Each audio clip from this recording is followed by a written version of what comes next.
this just a little. Someone in here playing with the height of this yesterday.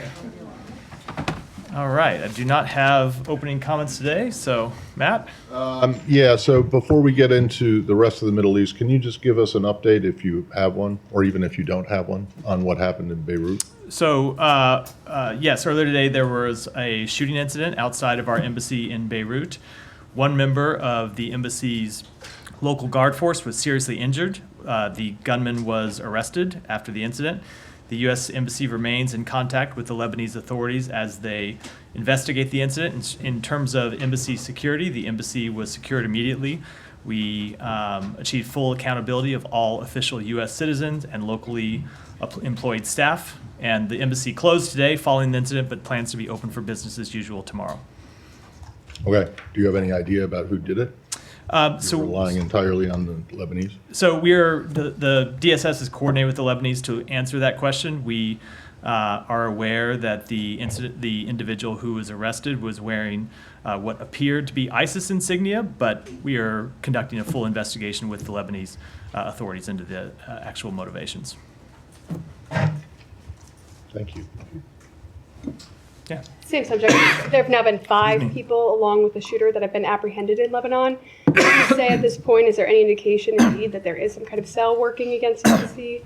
Excuse me, as I got something stuck in my throat. It's an ongoing investigation. I don't want to get ahead of that. Yeah. Staying in the region, how worried are you given the Israeli Prime Minister's comments on the northern front of Lebanon? How worried are you that could spin out of control at any time? So we do remain incredibly concerned about the risk of isolation along the Israel-Lebanon border. It's something we've been concerned about since the immediate aftermath of October 7th. And we have been engaged in intense diplomatic conversations and intense diplomatic negotiations to try to avoid that conflict from escalating beyond control.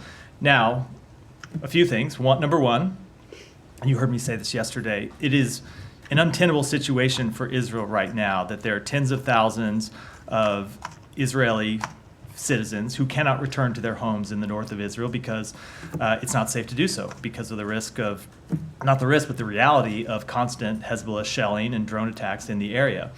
That said, the government of Israel has long maintained, privately to us, and they've said it publicly too, that their preferred solution to this conflict is a diplomatic one. And we continue to pursue a diplomatic resolution because we don't want to see that escalation of the conflict, which would just lead to further loss of life from both Israelis and the Lebanese people, and would greatly harm Israel's overall security and stability in the region. So we've been kind of 2 things. One, there's this track we've been pursuing all along, but then secondly, one of the reasons we think a ceasefire in Gaza is so important is because that ceasefire would unlock the potential for us to actually achieve lasting calm in the north, and it is one of the reasons we continue to pursue it. Saeed. Thank you. Today I marks finally got whatever it was in my throat out, so hopefully. I'm glad. Hopefully I can be. You could borrow my bottle. I don't know if I'll be any more clear in my answers, but hopefully I won't be choking on them. All right, we'll take it. Krag and all. All right. Today marks the 57th anniversary of the Israeli occupation of East Jerusalem, the West Bank, and Gaza. And just to give you some of the things that happened on a daily basis, they blew up 2 homes in Jeroboam. There's a statement by the UN saying that the killing of people in the West Bank is unacceptable, 500 people, and so on and so on and so on. I mean, my question to you, how long must the Palestinians endure? Should they endure another 57 years of occupation? Isn't it time for the United States of America to make good on its so many commitments, so many times over the decades, that this occupation must end? Or maybe you don't feel that this occupation ought to end. So, Saeed, if you look at the work that we have been doing, it is to establish an independent Palestinian state, Right. to answer the Palestinian people's legitimate political aspirations. One of the things you heard the president speak to on Friday when he outlined this ceasefire proposal that is still pending with Hamas, is that we want to resolve the immediate crisis in Gaza. We want to see an end to the death and destruction there. But then we also believe that the acceptance of that proposal could lead us to long-term peace, long-term stability, and of course, self-determination for the Palestinian people. Well, looking at what this president has done, or former presidents have done, in terms of, exercising or leveraging the weight and the prestige of the United States on Israel to make good, to stop the settlement. You have not. To end the killing, you have not. I mean, we see this war that has been going on for the past 8 months, which is just a small part of the past 57 years. It has already more than 40,000 Palestinians, maybe more, have been killed. Many of them women and children. The entire Gaza is probably, destroyed, or parts of it is destroyed. The same thing goes on and on every day in the West Bank, which seems to have disappeared from the radar screen. So that is my point. When will we see a real action by the United States of America? So if you want to talk about how we are going to use the influence of the United States and the prestige of the United States, you have seen it over the past few days in working with Egypt and Qatar to negotiate a proposal that Israel put on the table to achieve an immediate ceasefire that we would work to try to turn into long-term lasting peace. And I would note, as I did yesterday when you asked similar questions, and as I did the day before when you asked similar questions, the obstacle to that proposal getting off the ground right now is not Israel, it's not the United States, it's not any of the countries in the region, it is Hamas. I would also point you to the work that we have been doing with the government of Saudi Arabia and with our other Arab partners to try to find long-term normalization of relations with Israel. And one of the things that would be included in normalization is a pathway to an independent Palestinian state. So the United States has been actively engaged in this question, not just speaking to it from podiums, not just giving speeches about it, but actively engaged with partners in the region to try to establish an independent Palestinian state, to try to take all of the carnage of the past 8 months, all the death of the past 8 months, and to come out of that with real, tangible progress to answer the Palestinians' legitimate hopes and aspirations. One last comment. We also see that the President of the United States, yesterday, this administration signing a deal with Israel to give it one more wing of F-35s that have been solely used in Gaza, nowhere else, giving $15 billion of arms and so on for this war to continue. We've seen the President basically say that Mr. Netanyahu wants this war to continue for political reasons, then he backtracks and so on. I don't think these signals would in any way, sort of show the red eye, or as we say in Arabic, or show the stick, so to speak, to the Israeli government to end its atrocities in Gaza. So a couple things. First of all, when it comes to Israel's long-term security, and when you referred to this negotiation over providing F-35s, that is a commitment to Israel's long-term security. These are planes that would be delivered 4 years from now in 2028. We are committed to maintaining Israel's qualitative military edge in the region. That's something we're required to do by law, and it's something we support and something that we will continue to do. That said, we also are pursuing an end to the conflict in Gaza. And as I said, despite the premise of your question, it is not Israel that is the roadblock to a ceasefire right now. It is not Israel that is a roadblock to hostages being returned, 600 trucks a day of humanitarian assistance coming in, Palestinians being able to safely return to their neighborhoods and eventually get to the reconstruction of Gaza. It is Hamas. All that is on the table in a proposal that is sitting with Hamas, as it has been sitting with Hamas for 6 days now, and we await their answer. Did Israel accept the proposal? Go ahead. Can I follow up on the Hamas You thing? just said it's with Hamas. Please don't interrupt. Can I just- You know, we've had Sam. We've had this conversation before. Please don't interrupt me. Please don't interrupt your colleagues. I'm not Thank you. interrupting her. Thank you. Not- I'm asking Sam, for can I just follow up with my So question, Israel please? accepted? I think you are Okay, interrupting her. all right. Nadia, go ahead. Thank you. Actually, a spokesman for Hamas just told Al Arabiya an hour ago that they wanted a guarantee from the Biden administration to make sure that Israel implement what the president has asked for in the 3 phases. Can you respond to that? So first of all, I'm not going to negotiate with Hamas in public. There is a proposal that has been transmitted to Hamas, and we will await Hamas's response through official channels. I think that's the appropriate way for these discussions to take place. That said, Israel has made clear they are committed to this proposal. They made clear to us they were committed to this proposal before they sent it. They have made clear to us since they sent it that they are committed to the proposal. Now, That doesn't mean there aren't going to be negotiations as we end, well, I should say, if Hamas accepts, it doesn't mean there won't be negotiations as we get from phase 1 to phase 2. That is built into the negotiation process. And I'm sure as if we get there, as we make that transition, there are demands that Hamas would have. There are demands that Israel would have. What we would do is push Israel to engage in good faith negotiations. Qatar and Egypt have said they would push Hamas to engage in good faith negotiations. And as long as those negotiations are going on, the ceasefire would continue. And I want to follow up on Lebanon. I know that you gave the answer that the U.S. has been working to de-escalate from opening a front in the north, but the statements coming from Netanyahu and his ministers are more extreme and more serious, to the degree that actually discussing it in the cabinet, in the Knesset, in the war cabinet tomorrow. So, do you believe that that Netanyahu is trying to open another front to escape any kind of accountability by prolonging this war from Gaza to the north? I'm not going to speak to what he may be trying to do. I will just speak to what they have said their policy is, both to us and publicly. They have said for some time now that they will seek to find a solution for Israelis to return to their homes and neighborhoods in northern Israel. They have said their preference would be to resolve it diplomatically, but they were also prepared to do so militarily. We continue to prefer a diplomatic approach. That's what we continue to pursue.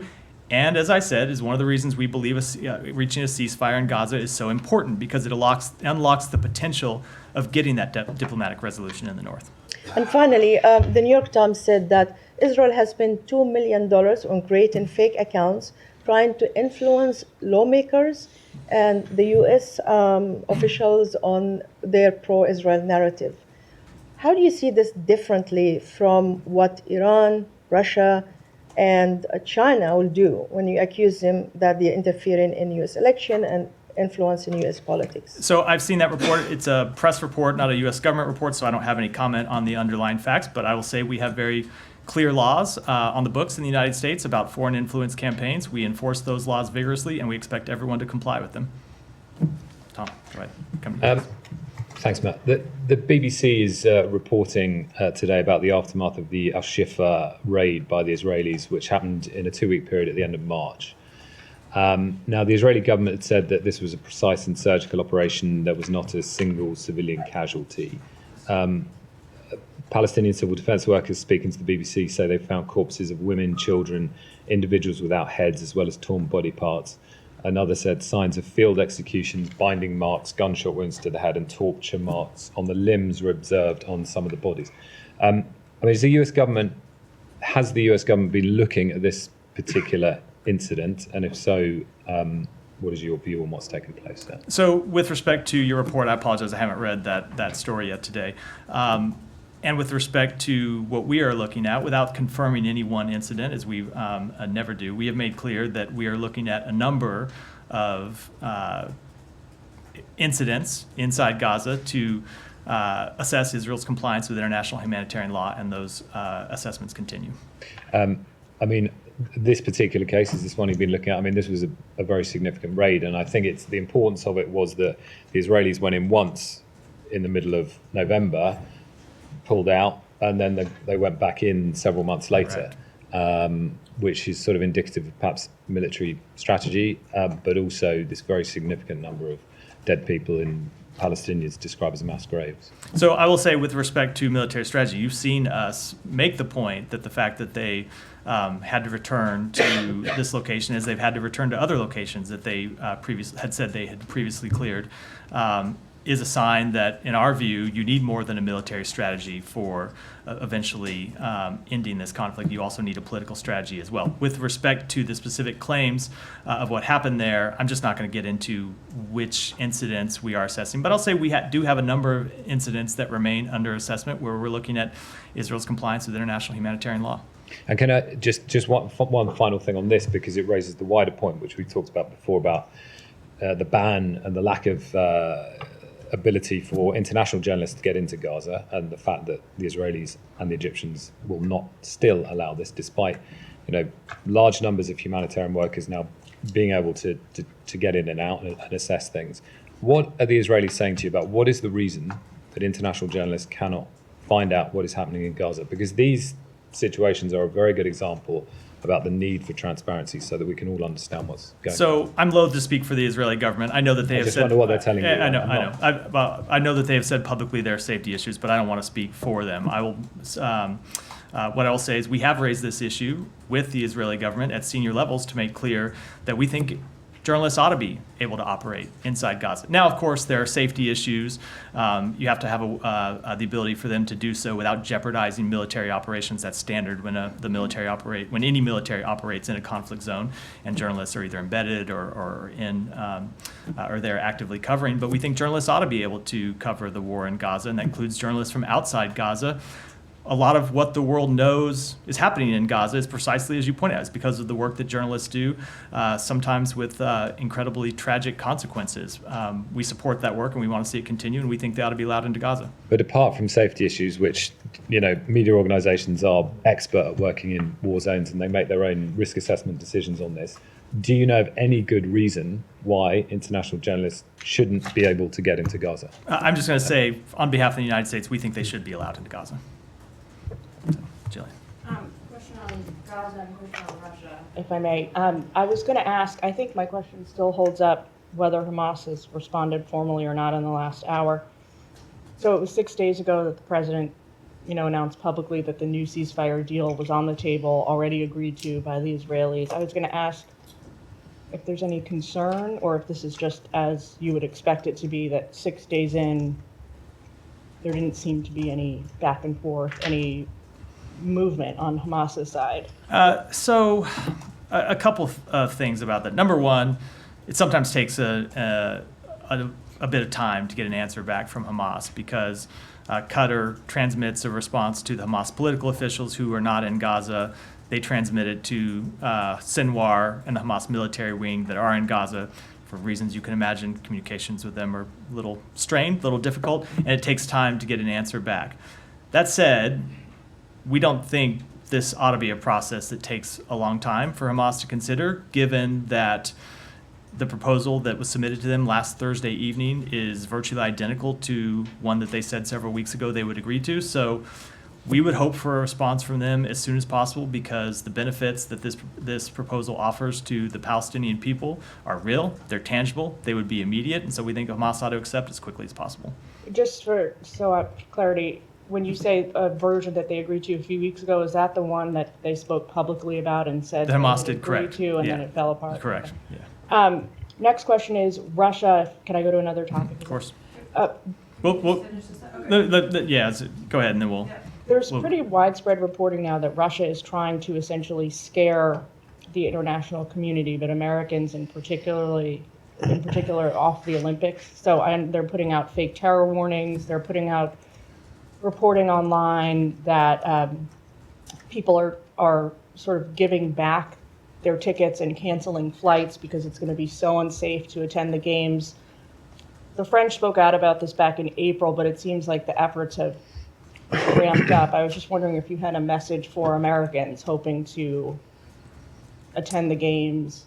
So if there are concerns or if it's just wholly fabricated. yeah, I would say, first of all, it's not surprising to see that the Kremlin's seeking to disrupt the games with disinformation. We've seen them sow disinformation across any number of fronts, and it's especially not surprising that they're doing it with respect to the Olympics, where their athletes are banned from competing under the Russian flag because of the Kremlin's long history of abusing fair competition in the Olympics. When it comes to a message for people who want to attend the Olympics, I think they should look at the information that law enforcement puts out, look at the information that the French government puts out. We have been working with the French government for some time to ensure a safe, secure Olympics, and we'll continue to do so. Thanks. I want to come back to Nadia's question on the Lebanese, Israel-Lebanon border. So you're kind of asking us to ignore the public statements of Prime Minister Netanyahu and other members of the Israeli military that they're ready to launch an offensive, and behind the scenes they tell you they don't want a war. But could you say whether sort of the US has intelligence or is able to see whether Israel is actually preparing on the ground for a possible offensive? Because the language that they're using suggests that they are. So I'm not going to answer the second question with respect to intelligence matters. I will say, and I don't think you should ignore what they say publicly. What they say publicly is important, but I will also say what they've said publicly about this tracks what they have said privately to us. They have made clear all along that they want to resolve this situation one way or the other, and they've said that to us in private, using largely the same language that you've seen them use in public, including the language that you've seen them use in public over the past few days. But they have also emphasized, and this has been in some of their statements over the last few days as well, that they want to see a diplomatic resolution. But they are prepared for another option. And so we are trying to avoid military escalation in the north. We are trying to pursue a diplomatic resolution. But as I said, this goes back kind of to the situation that we've been in since October 7th. The longer the conflict in Gaza goes on, the more risk there is of further regional escalation. The more risk there is of escalation in the north of Israel, more risk there is of that turning into a full-scale conflict with Hezbollah. The more risk there is of further conflict in the West Bank. The more risk there is of other proxy groups being drawn into the war, as we saw flare up earlier in early in the past 8 months when we were dealing with sustained proxy attacks in Iraq, sometimes against U.S. forces and U.S. interests. So we are continuing to try to manage that escalation and prevent it from happening. But that is just at the fundamental, I know I keep coming back to this answer, it's why at a fundamental strategic level, we are trying to pursue this ceasefire, because we do think it helps unlock region-wide stability, or makes region-wide stability much more possible, including in the north of Israel. Right, but so this is a potential action that Israel could take in terms of, crossing the border and escalating from their side.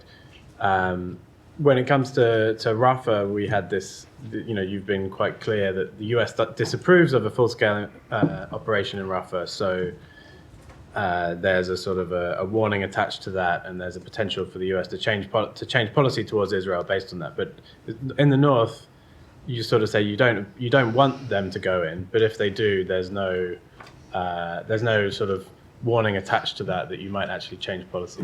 I'm just not going to deal with a hypothetical. I would note, though, that the statements from the Israeli government saying that they are ready for a military operation if necessary is different than saying that they have made a decision to conduct a military operation.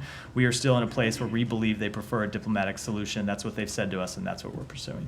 Yeah. So, Kylie. To be clear on this, you said that, obviously you guys want this ceasefire in order to avoid the risk of escalation in the north, but the ceasefire wouldn't actually include any kinetic potential operations in the north, right? The ceasefire is an agreement between Israel and Hamas. Obviously, the north is a different terrorist organization, Hezbollah. So no, it is a different process, but we believe a ceasefire to the conflict in Gaza unlocks the possibility of further diplomacy in the north. And then just when it comes to the proposal that's on the table right now, obviously you guys have gone to great lengths to try and pressure regional allies and regional players to put pressure on Hamas to accept the deal. Many of them have put out public statements. I'm wondering if the Biden administration feels like these countries are doing enough privately to pressure Hamas as well. So there are only a few countries in the region that have relationships with Hamas. Okay, fine. Qatar and Egypt, do you think they're doing enough? We do. We have seen them exert significant pressure on Hamas. I'm not going to get into the details of that here. We have seen both countries play, I think, an incredibly important role in mediating this deal, in making clear that this deal is in the interests of the Palestinian people and doing so appropriately. And what can you just be a little bit more clear about what the consequences for Hamas will be if they don't accept it? I mean, you keep saying they must accept it, they must, but to what end? I think the consequences are that the war continues. I think that's very clear. Without a ceasefire, the war will continue. And they don't necessarily want the war to end. Well, so that's not. So that gets to this question I've dealt with a bit the last couple of days, which is, it may be that Sinwar, sitting in a tunnel, believes he's safe, and so makes that decision because he thinks, my personal safety is assured, and I don't care about the Palestinian people who continue to die in conflict and who continue to struggle from a lack of humanitarian assistance because of all the barriers and impediments to getting it in and getting it properly distributed. We can't make that decision for him, obviously. All we can do is put a deal on the table that is in the interests of the Palestinian people, hope that enough countries in the world make clear that Hamas ought to take this deal, but ultimately the responsibility for that lies with Hamas, and the responsibility for the consequences if they don't accept this proposal, which, as I have said, and I'll keep harping on it, is nearly identical to one they said they would agree to. The consequences are rest with Hamas if they decline to now take it. But will there also be consequences for Hamas outside of the battlefield if they don't accept this deal? What do you mean? You mean for the Hamas operatives that are not inside Gaza? Yep. So look, Hamas is a designated terrorist organization. We have long made clear there ought to be consequences for members of Hamas outside of Gaza who are engaged in terrorist activities. I don't have anything to preview at this time. Okay, and then just one more line of questioning.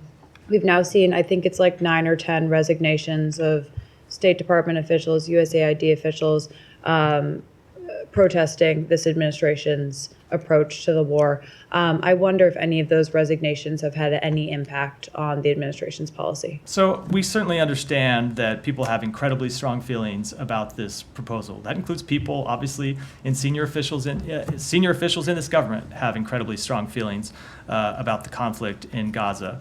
And we listen to people. We want to hear their opinions. We want to hear the expertise that they bring to bear. But ultimately, it is the president, the secretary, other senior officials that make the decisions about what the policy of the United States ought to be. But I would say to all of those who disagree or have disagreed with the policy that the United States has pursued, look at the work that we have done to try and get a ceasefire in Gaza, to get the proposal that's on the table to the line and then over the line.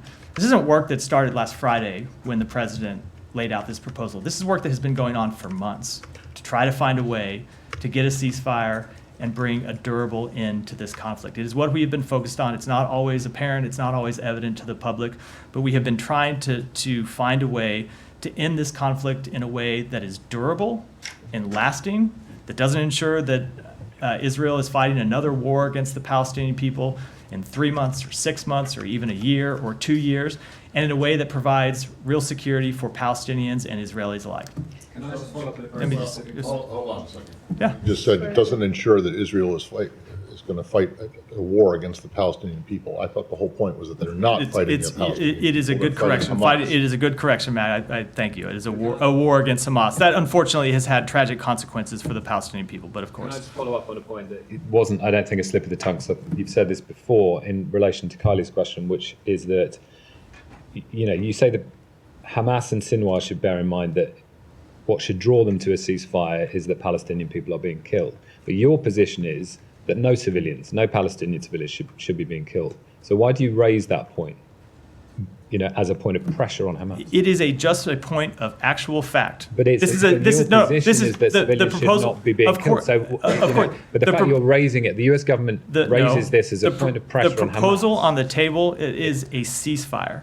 A ceasefire to a war that has led to thousands of innocent Palestinians been killed. Yeah, and your position is that innocent that it civilians should not be being of killed. course, but of yet course. You raise this. No, hold on, Thomas. You've done this before, and so have other U.S. Absolutely, officials. they should not be killed, but they are being killed in a war, And and your we want to position see is that and we they want to should- see that your war end. position is And if that they Hamas should not- accepted the proposal, the war would come to an immediate halt for at least 6 weeks, and we would try to turn it into something more. But durable. it just feels rather contradictory if your position is that Palestinian civilians should not be being killed, to raise that as a specific point of pressure on Hamas to come to a ceasefire. It is acknowledging the obvious reality, But the an harsh obvious reality of this reality conflict. that- It is not at all an endorsement of the tragic consequences. It's an acknowledgement of reality. The president talked about this too. We've seen tremendous death and destruction over the past 8 months. We want to avoid that going forward, and the way to do that is to get a ceasefire. Go ahead. Yeah, two questions, Matt. One, Egypt is unhappy over rate of aid entering Gaza. Do you have any comment on that? Did they discuss this issue with you? And any updates on Rafah? So we have been engaged in conversations with our Egyptian counterparts as well as other counterparts in the region for some time, really for months. It's an ongoing conversation about how to increase the flow of humanitarian assistance through all crossings into Gaza. I would say with respect to Rafah, and this is obviously related, I spoke to this some yesterday or the day before, maybe both. We are engaged in ongoing conversations with Egypt, with Israel, about how to reopen that crossing, how to ensure that the crossing is administered not by Hamas on the Gaza side of it, but by some other authority. We're working through what that might look like and how we would provide appropriate security. I say we, not the United States, but how there could be appropriate security provided to ensure that the crossing is open and safely operated, and those discussions are ongoing.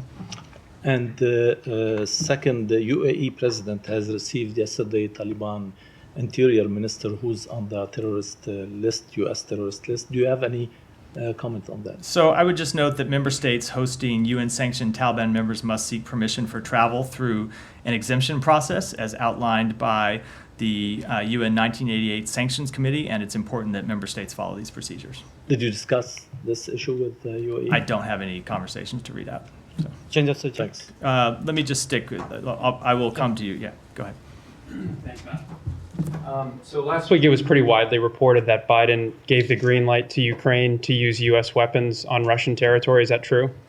With respect to targeting military targets just over the border outside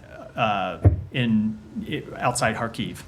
Okay. So across the Ukrainian border into Russia outside Kharkiv. And how far does that stretch into Russia? I'm not going to get into exact details from this podium. We've communicated them directly to the Ukrainian government, but it was to allow the Ukrainians to defend themselves from a changing battlefield where Russia has rolled military equipment right up to the Russian border and used that equipment to shell civilians in Kharkiv.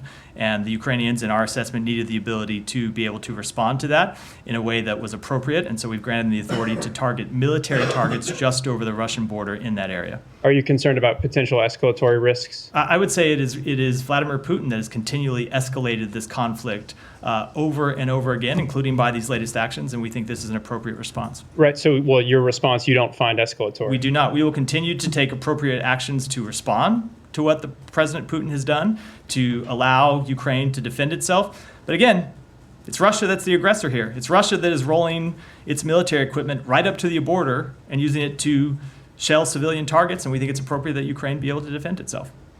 Go ahead. Yeah. Thank you, Matt. A couple of questions on Iraq. In recent days, the anti-American groups in Iraq targeted the U.S. brands and UK brands in Baghdad. Okay, can you speak up just a little bit? I can barely in hear you. recent days, the anti-American groups in Iraq, they attacked U.S. brands and UK brands in Baghdad, and they are calling for attacking the other brands in other cities in Iraq. Are you going to conduct an investigation into these attacks, and what's your assessment on that? Who do you blame for being behind these attacks? So I'm not going to speak to any investigation that we may or may not undertake, but I would say that the attacks on these, what are essentially franchises of U.S. companies, harm Iraqi workers, Iraqi patrons, and sometimes Iraqi capital that is being employed there. And so they are attacks eventually against the Iraqi people, and we think the Iraqi government ought to take appropriate measures to respond to those attacks and hold people accountable for them. And then today and yesterday, the Iraqi Interior Ministry, they announced that they arrested assailants, and including the members of security forces. So what concerns do you have when the security forces in Iraq should protect the security of these companies and brands, but they are getting involved within the attacks into these brands? Well, I would answer that by saying whenever attacks like these are carried out, whoever the perpetrator is, it is appropriate that those individuals be held accountable. And in this case, that's what the Iraqi government is doing, and we want to see them continue to do it. And last thing about the escalation in the region. Today, the Iranian IRGC commander-in-chief said that Israel should wait for our response over the attacks that happened in Aleppo. What concerns do you have about that? I would just say broadly that we want to continue to avoid further escalation. Go ahead. Yeah, you, go ahead. Sorry. Thank you. Today, a group of Israeli settlers attacked Palestinian journalist Saif al-Kawazmi and journalist Nir Hassan of the Israeli newspaper Haaretz, who was protecting al-Kawazmi in Jerusalem during the nation's flag march. So firstly, I'm just wondering if the U.S. has any response to this attack on our press colleagues. Attacks of that nature should be prevented when possible, and when they can't be prevented, they should be fully prosecuted. People should be held accountable under the law.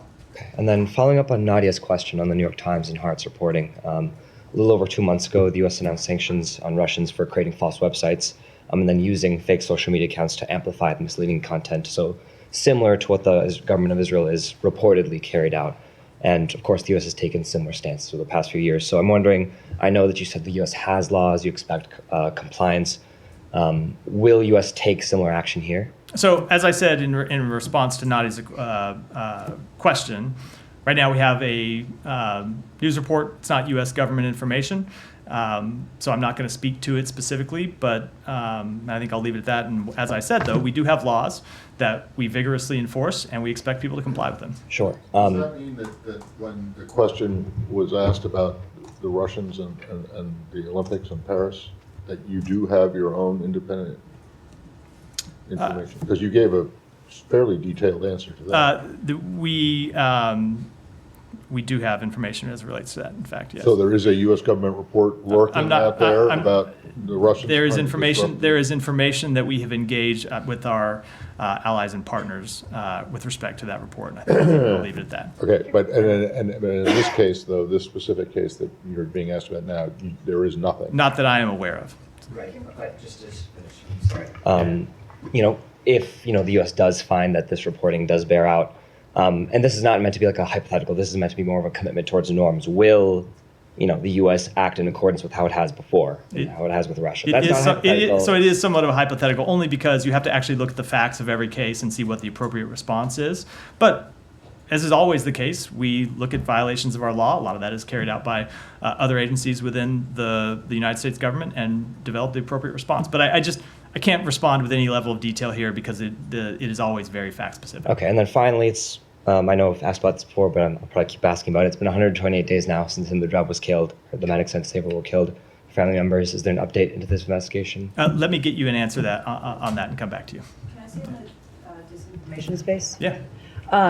There was the video of you at the podium. I saw that. That was circulated over the weekend, a doctored video of you speaking about the Ukrainians potentially hitting Russian cities.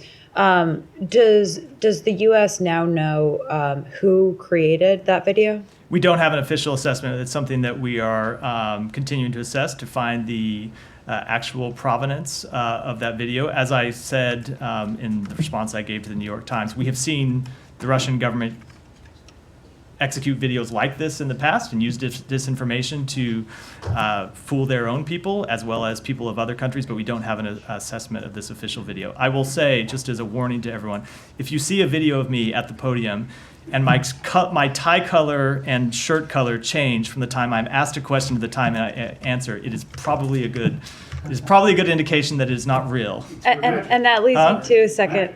Yeah, it's magic. It's magic. It's also occurred to me that if I could get an AI version of myself, I could avoid a lot of Zoom meetings. But is the assessment that this was that whomever created this video used AI, or that it was just doctored video? So I don't have an official assessment. It's something that people with a lot more technical expertise than myself are looking at it at this point. I think clearly some of the video was from me at the podium. Whether the video itself was doctored, not exactly clear. The audio is not me at all, and whether it was spliced together clips from, I shouldn't say it's not, whether it's spliced together clips from me saying one word and put together in different ways, or it's an AI version, we don't yet know. Okay. We're looking into it. And then. I think so. Around seems to be. Has my shirt and tie changed halfway through the briefing? I think that's the test. Just last question. There are also a couple of words and phrases you can ask me that reveal my Texas accent that I doubt an AI could duplicate. So. How does this, seeing this video out there, are you expecting to see more doctored videos of this type leading up to the U.S. elections? How are you guys preparing for that? I mean, you still. It's been 6 days now. You don't know who created it. You don't know exactly if it was doctored or AI. Like, how do you respond more quickly in a way that it is something effective? It is something that we are extremely concerned about. You have seen doctored videos of the president in the past. You saw an AI-generated video of the president several months ago that appeared in Africa. It is something that we are working on as part of our broad efforts to combat disinformation. The best thing that we can do is try to put out reliable information to the people of the United States, the people of the world every day, and to quickly call out disinformation when we see it. That said, in some ways, some of these, there is no perfect answer. For example, with this Russian video, it was circulating on Telegram inside Russia. No good way to combat that. But when it comes to videos that are circulating in the U.S., in the West, we will continue to pursue a strategy of identifying those when we see them, calling them out when we see them, and trying to be present ourselves, communicating what our actual positions are to somewhat counteract disinformation. Thanks. Yeah, Alex. Thank you, Matt. A couple of questions. On Ukraine question, are you seeing any initial impact on the battlefield besides how nervous the Russians have become? I'm not going to make battlefield assessments here. We have, I will defer. I think the question is if I'm understanding correctly, is with respect to the use of weapons across the border. I'm going to leave it to the Ukrainians to make assessments about that. Thank you. Moving to South Caucasus, I'm struggling to understand, to define actually the current state of your relationship with Georgia. I know you told us that the secretary requested a review, and the ambassadors here presumed for the chiefs of diplomatic missions summit. But then I look at the Georgian media. Only in the 24 hours, GD officials, even PM himself, managed to attack on the U.S. The U.S. Congress. Those who testified yesterday on the Hill, he called them traitors. He appreciated China for the relationship. He pushed another law, which did this time, homophobic law. Have you downgraded the relationship? If not, why not? So, Alex, this is not the first time that the pace of our reviews have not met your demands for a 4 or 5 or 6 day turnaround. We announced a review less than 2 weeks ago of our relationship, given the law that Georgia has passed.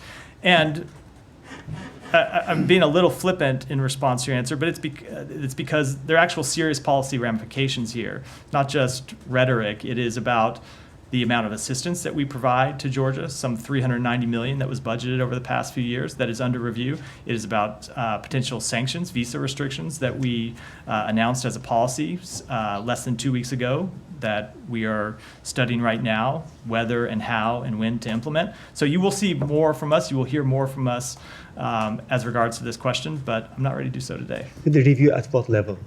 Ambassador level? It was the Secretary of State that announced this review. Ultimately, is conducted by others in the State Department in consultation with our colleagues across the interagency. And the Secretary will make decisions in consultation with those same colleagues. Thank you. Moving to Azerbaijan, they arrested another permanent economist and journalist, Farid Mehralzadeh, as part of the investigation on Absas Media, even though there are facts that he's not even related to that news organization. Do you have any reaction? So we are deeply troubled by the continued arrests of members of Azerbaijani civil society. Those who exercise their fundamental freedoms, including freedom of expression, should not face arrest for doing so.